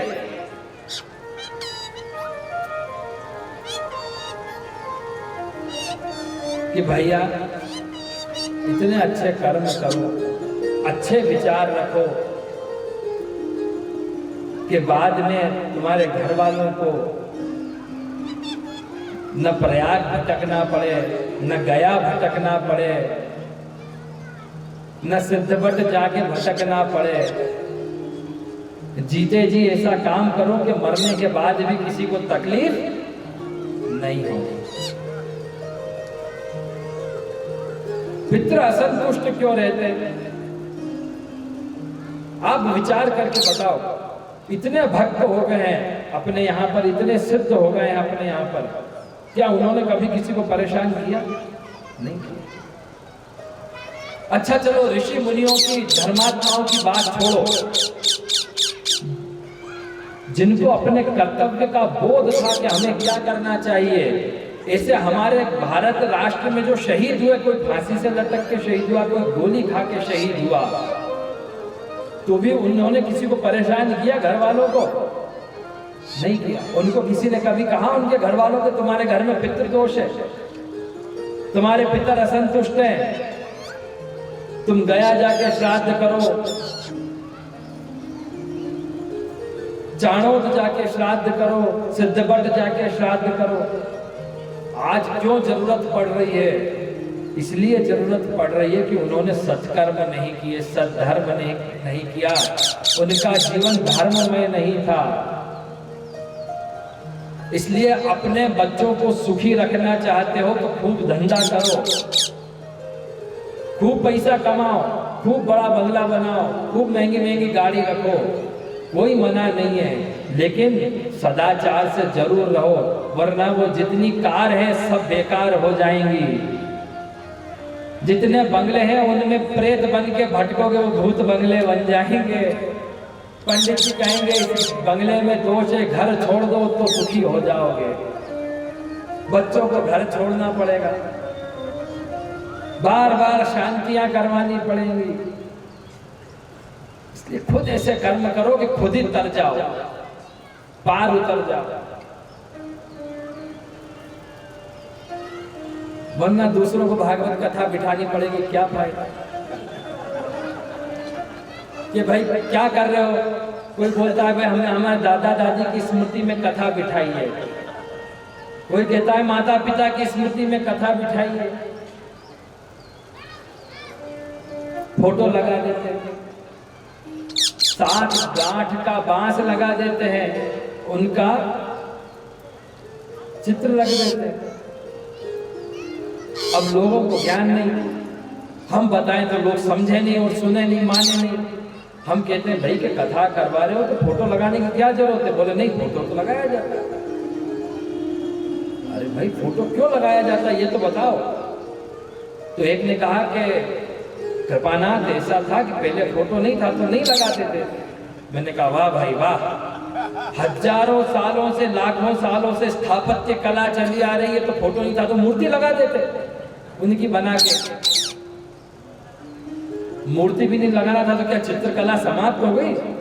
चित्रकला लगा देते। लेकिन व्यक्ति नहीं मानता, वो कहता नहीं, तुलसी का गमला भी लगना चाहिए, उनका फोटो भी होना चाहिए, साथ गांठ का बांस भी होना चाहिए। अब बताओ 7 गांठ का बांस क्यों लगाया जाता है? 7 गांठ का बांस उसके लिए लगाया जाता है जो धुंधकारी की तरह मरा हो, उसके उद्धार के लिए लगाया जाता है। तो अब सोच लो, जो लोग अपने माता पिता, दादा दादी, नाना नानी के लिए 7 गांठ का बांस लगाते हैं, उनको समझना चाहिए कि क्या उनके पूर्वज धुंधकारी। मेरे को तो बड़ी हंसी आती है, पर करूं क्या, मजबूर हूं। जो प्रवाह चल रहा है उसमें तो चलना ही पड़ता है। जैसी बहे बयार पीठ तैसी कर लीजिए। जाट कहे सुन जाटनी इसी गांव में रहना, और ऊंट बिलैया ले गए तो हाँ जी कहना। अब यही हुआ, धुंधकारी को बुलाया कि आओ भाई धुंधकारी तुम बैठो कथा सुनो, लेकिन धुंधकारी तो प्रेत, वो बैठे कैसे? हवा चले और हवा के झोंके में उड़ जाए। तो गोकर्ण जी महाराज ने 7 गांठ का बांस लगाया और कहा धुंधकारी तुम इस बांस के अंदर बैठो। धर्म के रहस्य को समझो, अंधानुकरण मत करो, देखा देखी मत करो, देखा देखी साधे योग, ऐसा काम नहीं करना चाहिए। धर्म के रहस्य को, धर्म के मर्म को, धार्मिक कर्म के रहस्य को समझ के चलना चाहिए कि किस उद्देश्य से भागवत करा रहे हैं, तो उसकी भागवत बिठाने की प्रणाली का क्या होना चाहिए, उसका ज्ञान रखो। कि अगर भक्ति के लिए भागवत बिठा रहे हो तो भागवत जी कैसे बिठाई जाती है, मंडल कैसे बनाया जाता है। घर में मंगल ही मंगल करना हो, घर में कोई शुभ कार्य नहीं हो रहा हो और भागवत जी बिठा रहे हो ताकि घर में सब शुभ कार्य होना प्रारंभ हो जाए, मंगल के द्वार खुल जाए, अमंगल का नाश हो, तो उसके लिए अलग विधान है।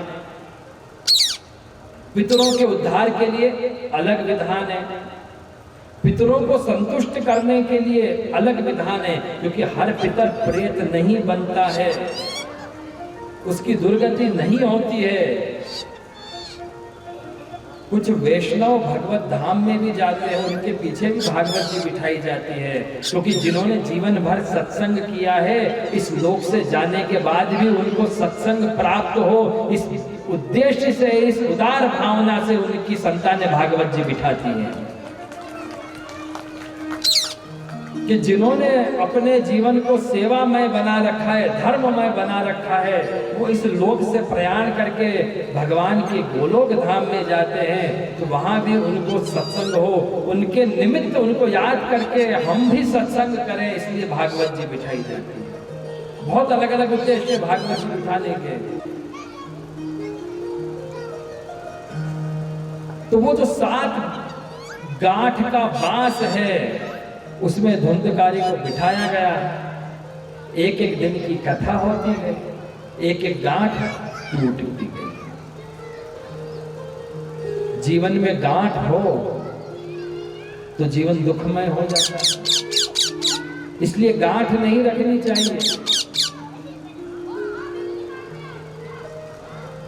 रही मन धागा प्रेम का, रही मन धागा प्रेम का, मत तोड़ो चटका। रही मन धागा प्रेम का, मत तोड़ो चटका। टूटे से फिर ना मिले, मिले गांठ पड़ जाए।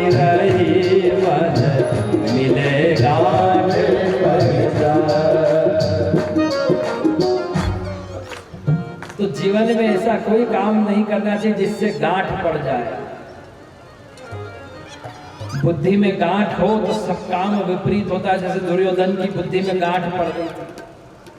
शरीर में गांठ पड़ जाए तो डॉक्टर कहता है जांच करनी पड़ेगी, नॉर्मल गांठ है कि कैंसर की गांठ है। अगर कैंसर की गांठ हुई तो गोविंदा है, परेशानी है फिर तो इसलिए जीवन में ऐसा कोई काम मत करो कि गांठ पड़ जाए। इसलिए एक अवस्था आने के बाद अपने यहाँ कहा गया है कि वानप्रस्थ आश्रम धारण कर लो। मतलब जितनी गठाने तुम्हारे अंदर पड़ी हुई है उन सबको खोल के रख दो, क्योंकि इसके बाद का आश्रम संन्यास आश्रम में प्रयाण करने की तैयारी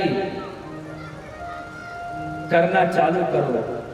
तो भगवान उसके पहले सिखलाते हैं कि जितनी गठाने तुमने बांधी हैं वो सब गठाने खोलना चालू कर दो। 7 प्रकार की गांठ होती है मनुष्य के जीवन में जो उसका उद्धार नहीं होने देती। और जब एक भी गांठ रह जाए तो बाद में पंडित जी क्या कहते हैं कि इनके मन में कोई कामना रह गई थी इसलिए इनका उद्धार नहीं हुआ। फिर पिक्चर वहां से चालू, कैसे फिर रिवाइंड। इसलिए सबसे पहली गांठ क्या है? पति पत्नी की गांठ। यह आसक्ति एक समय पे आके छोड़ना ही पड़ती है, क्योंकि कभी ना कभी एक दूसरे का साथ तो छूटना है। पिता पुत्र की जितनी ममता है, मोह है, ये सब गांठ का स्वरूप है। इसलिए तो दुख होता है कि पति कहना नहीं मानता है, पत्नी मेरी बात नहीं सुनती है, पिताजी मेरी बात नहीं समझते, पिताजी कहते हैं बेटा मेरी बात नहीं सुनता है। तीसरा पैसे की, चौथा व्यवसाय की, 5वीं कुटुंब की, 6ठी गांठ घर की, 7वीं गांव की आसक्ति कि हम उस गांव के, हम उस शहर के हैं। तो धुंधकारी को जब बिठाया और श्रीमद् भागवत सुनाई गई तो एक एक दिन की कथा के बाद एक एक गांठ फटती गई और एक एक दिन की गांठ फटती गई। तो धुंधकारी जो प्रेत था उसके अंदर से दुर्भावना की, दुर्विचारों की, दुष्कर्मों की एक एक गांठ निकलती गई। इसका हृदय निर्मल होते गया। और जैसे ही 7वें दिन की कथा हुई उस बांस की 7वीं गांठ तड़ाई, जोर से फटी और एक अलौकिक दृश्य हुआ कि धुंधकारी दिव्य स्वरूप लेके उसमें से प्रकट हुआ। भगवान का विमान आया तो धुंधकारी उस विमान में बैठ के भगवान के धाम पर गया। बोलो भागवत भगवान की जय। और यह कथा जब सूत जी महाराज सुना रहे थे तो बड़ा आनंद हुआ। सूत जी महाराज ने कहा इसी प्रकार जब सुखदेव जी ने परीक्षित को यह कथा श्रवण कराई तो पूरा वातावरण अलौकिक हो गया। और वैसा ही अलौकिक वातावरण अभी बनने लगा कि जैसे ही सनत कुमार ऋषियों ने जोर से जयकारा लगाया, बोलो कृष्णचंद्र भगवान की, भगवान की जय, श्री गिरिराज धारण की जय। जैसे ही कथा समाप्त हुई, जयकारा लगा, पूरा वातावरण अलौकिक हो गया। कीर्तन प्रारंभ हुआ और जहाँ कीर्तन प्रारंभ होता है तो मद भक्ता यत्र गायन्ते तत्र तिष्ठामि नारद। जहाँ मेरे भक्त कीर्तन करते हैं, मेरी सेवा करते हैं, मेरा भजन करते हैं, वहाँ मैं विराजमान होता हूँ नारद। ना मैं वैकुंठ में हूँ, ना मैं योगियों के हृदय में हूँ। कि नाहम वसामि वैकुंठे योगी नाम हृदय न च मद भक्ता यत्र गायन्ते तत्र तिष्ठामि नारद। तो यही हुआ, बड़ा अलौकिक वातावरण हुआ। सब देवता वहां प्रकट हो गए सब ऋषि मुनि वहां प्रकट हो गई, जितनी नदियां थी वो वहां प्रकट हो गई और सब भगवान का कीर्तन कर रहे हैं। प्रहलाद जी ताल दे दे के कीर्तन कर रहे हैं, उद्धव जी झांझ मंजीरा बजा के भगवान का कीर्तन कर रहे हैं, देवर्षि नारद वीणा वादन करके नारायण नारायण नाम की ध्वनि उत्पन्न कर रहे हैं, इंद्र मृदंग बजा रहे हैं, सनत कुमार जय जयकार कर रहे हैं और इस प्रकार पूरा वातावरण भक्तिमय हो गया। और जहाँ भक्ति विराजमान हो, जहाँ भक्त विराजमान हो, जहाँ कीर्तन विराजमान हो, वहाँ भगवान नहीं हो, यह कैसे हो सकता है? स्वयं मयूर मुकुट पीतांबर वनमाला कौस्तुभ मणि धारण करके भगवान वहाँ पर प्रकट हो जाते हैं और भक्तों के साथ कीर्तन और नृत्य करना प्रारंभ कर देते हैं कि भक्ति सुतौ तौ तरुणौ गृहीत्वा प्रेमैक रूपा सहसा विराजि श्री कृष्ण गोविंद हरे मुरारे नाथेति कामानि मुहुर्वदन्ति श्री कृष्ण गोविंद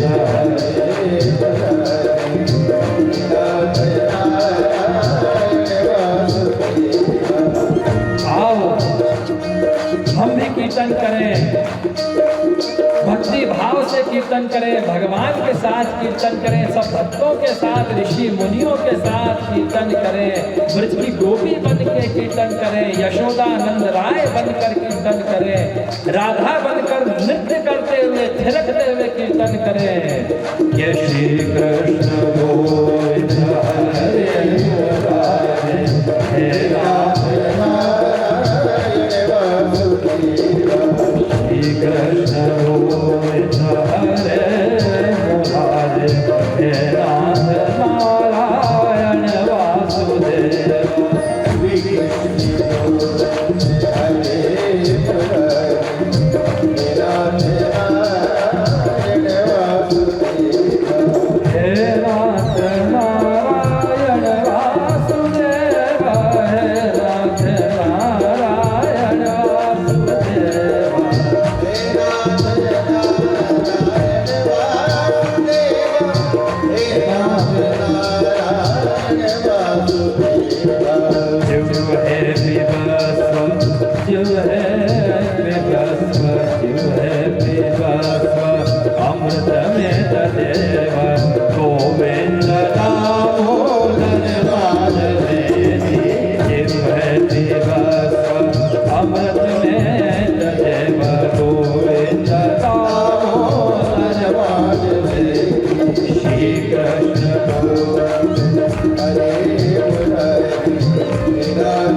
रा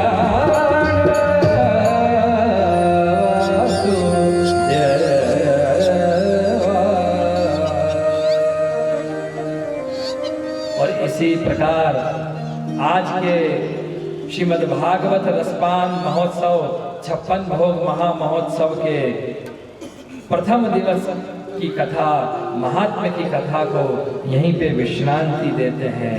और कल की कथा प्रथम स्कंद, द्वितीय स्कंद, तृतीय स्कंद यथा समय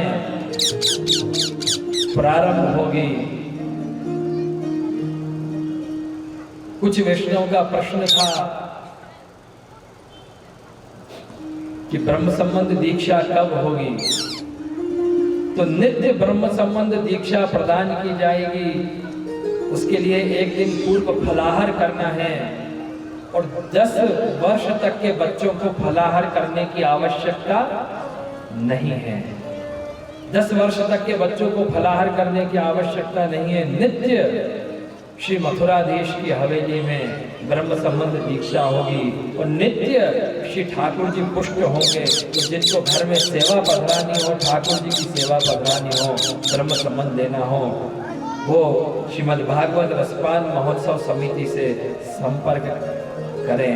आइए आज की कथा सत्र को विराम देते हैं, जोर से जयकारा लगाते हैं। बोलो गिरिराज धरण की जय, श्री यमुने महारानी की जय, जगत गुरु शिवल्लभा श्रीमद् भागवत भगवान की जय। आज के आनंद की जय, कल होने वाले आनंद की जय, परसों होने वाले आनंद की जय, बरसों बरसों होने वाले आनंद की जय। धरण की जय। हम आज के भागवत रसपान महोत्सव में हमारे महाराज श्री ने जो हम सबको आनंद दिया, उत्साह दिया और मन को प्रसन्नता के लिए जो उपदेश दिए, श्री यमुने महारानी की जय, जगत गुरु शिवल्लभा श्रीमद् भागवत भगवान की जय। आज के आनंद की जय, कल होने वाले आनंद की जय, परसों होने वाले आनंद की जय, बरसों बरसों होने वाले आनंद की जय। की है आरती, भक्त जनों को भवसागर से आरती, भागवत भगवान की है आरती, भक्त जनों को भवसागर से आरती। ये अमर ग्रंथ, ये मुक्ति पथ, ये पंचम वेद निराला, नव ज्योति जगाने वाला। ये अमर ग्रंथ, ये मुक्ति पथ, ये पंचम वेद निराला, नव ज्योति जगाने वाला। हरि नाम यही हरि नाम यही हरि जग के मंदिर की आरती, भक्त जनों को भवसागर से आरती, भागवत भगवान की है आरती, भक्त जनों को भवसागर से आरती।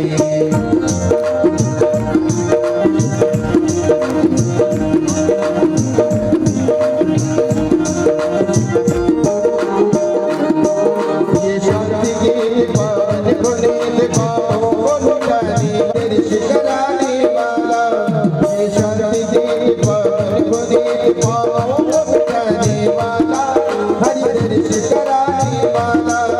ये सुख करनी हरि, ये सुख करनी हरि हरि, भक्त जनों को भवसागर से आरती, भागवत भगवान की है आरती, भक्त जनों को भवसागर से आरती।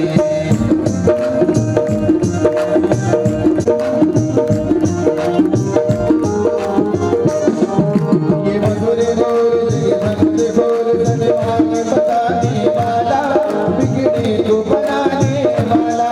ये मधुर बोल, ये भक्त बोल, धनवान बताने वाला, बिगड़ी को बनाने वाला। सीताराम यही हर्ष, यही प्रभु की महिमा की आरती, भक्त जनों को भवसागर से आरती, भागवत भगवान की है आरती, भक्त जनों को भवसागर से आरती। श्री भागवत भगवान की है आरती,